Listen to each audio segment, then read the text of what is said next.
Hello' friends, মানচিছ কিটচেনলৈ পুনৰ আপোনালোকক স্বাগতম জনাইছোঁ। আশা কৰোঁ আপোনালোক সকলোৱে ভালে কুশলে আছে।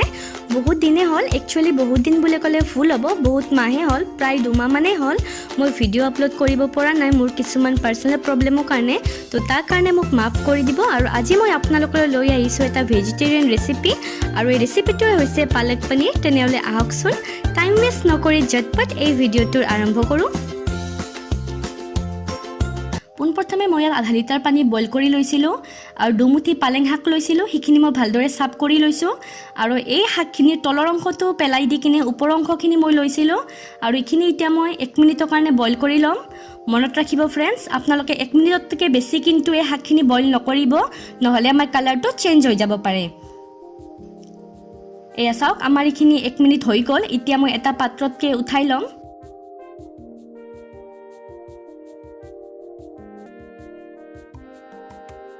আৰু এইখিনি মই এতিয়া মিক্সি জাৰত দি কিনে পেষ্ট বনাই ল'ম।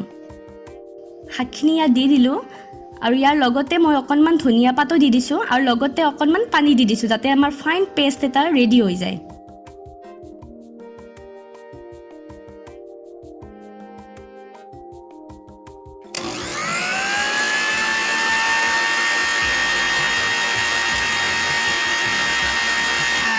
চাওঁ আহকচোন কেনেকুৱা ৰেডি হৈছে আমাৰ পেষ্ট।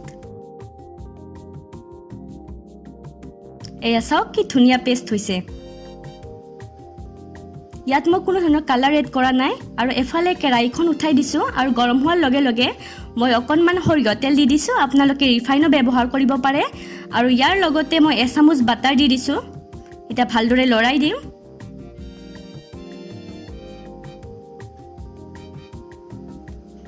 আৰু এতিয়া মই ইয়াত 1 চামুচ জিৰা দি দিছোঁ।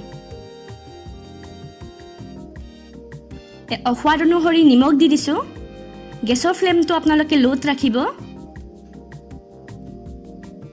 1 চামুচ হালধি গুড়ি,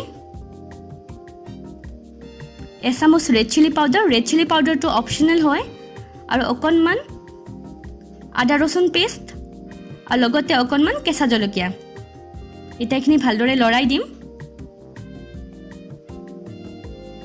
আৰু লগতে এটা মিডিয়াম চাইজৰ পিঁয়াজ সৰুকৈ কাটি লৈছিলোঁ, সেইখিনিও একেলগতে এড কৰি দিছোঁ। এতিয়া ভালদৰে মিক্স কৰি দিম।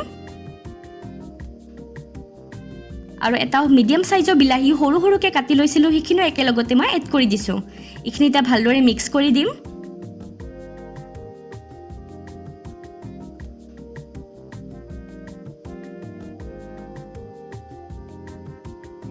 আৰু এইখিনি সিজিবৰ কাৰণে মই 2 মিনিটৰ কাৰণে ঢাকনিখন লগাই দিম।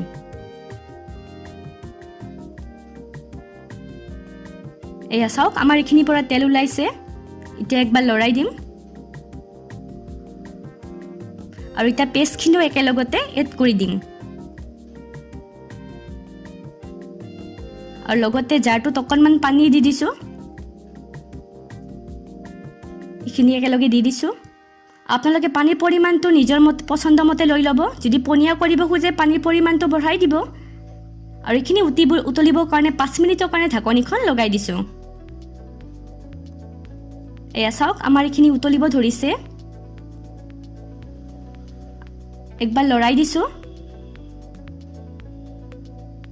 আৰু এতিয়া মই ইয়াত পনীৰ 200 গ্ৰাম লৈছোঁ। আপোনালোকে নিজৰ পচন্দ মতে ল'ব। আৰু মই স্কুৱেৰ শ্বেপত কাটি লৈছোঁ, আপোনালোকে যিকোনো শ্বেপতে কাটিব পাৰে। এই পনীৰখিনি মই কিন্তু ফ্ৰাই কৰা নাই, এনে ডিৰেক্টলি মই ইয়াত দি দিছোঁ। এতিয়া একবাৰ লৰাই দিম। আৰু যাতে পনীৰৰ ভিতৰত ভালদৰে মছলাবিলাক সোমাই যায়, তাৰ কাৰণে মই 5 মিনিটৰ কাৰণে ঢাকনিখন লগাই দিম।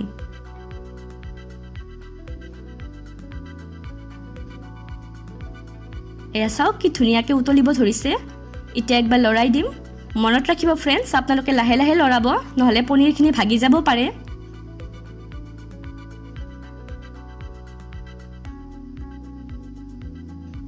আৰু শেষত মই 1 চামুচ গৰম মছলা দি দিছোঁ।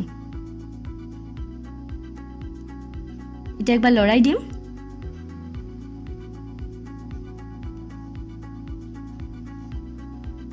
আমাৰ ৰেচিপি প্ৰায় ৰেডিয়ে। তো ফ্ৰেণ্ডছ আমাৰ ৰেচিপি ৰেডি দেখিছেনে দেখিবলৈ যিমান ধুনীয়া হৈছে খাবলৈ বিৰাটেই টেষ্টি হৈছে আপোনালোকে এই ৰেচিপিটো গৰম গৰম ভাতৰ লগত ৰুটিৰ লগত পোলাওৰ লগত ট্ৰাই কৰিবচোন আৰু মোক কমেণ্ট ছেকশ্যনত জনাব খাই পিনে কেনেকুৱা পাইছে আৰু লগতে আপোনালোকে মোক ইনষ্টাগ্ৰামত আৰু ফেচবুকত ফ'ল' কৰিব পাৰে মোৰ ডেছক্ৰিপশ্যন বক্সত লিংকটো দিয়া আছে আৰু যদি আজিৰ এই ভিডিঅ'টো চাই ভাল পাইছে তেনেহ'লে প্লিজ এটা লাইক কৰি দিব ফ্ৰেণ্ডছ এণ্ড ফেমিলি মেম্বাৰৰ সৈতে ভিডিঅ'টো শ্বেয়াৰ কৰিব আৰু লগতে মোৰ চেনেলটো ছাবস্ক্ৰাইব কৰিবলৈ একেবাৰে নাপাহৰিব দেই আৰু লগতে থকা বেল আইকনটো প্ৰেছ কৰি দিব যাতে মই ভিডিঅ' আপলোড কৰাৰ লগে লগে আপোনালোকে নটিফিকেশ্যনবিলাক পাই যায় তেনেহ'লে আজিলৈ আহিছোঁ বাই বাই ফ্ৰেণ্ডছ জয় আই অসম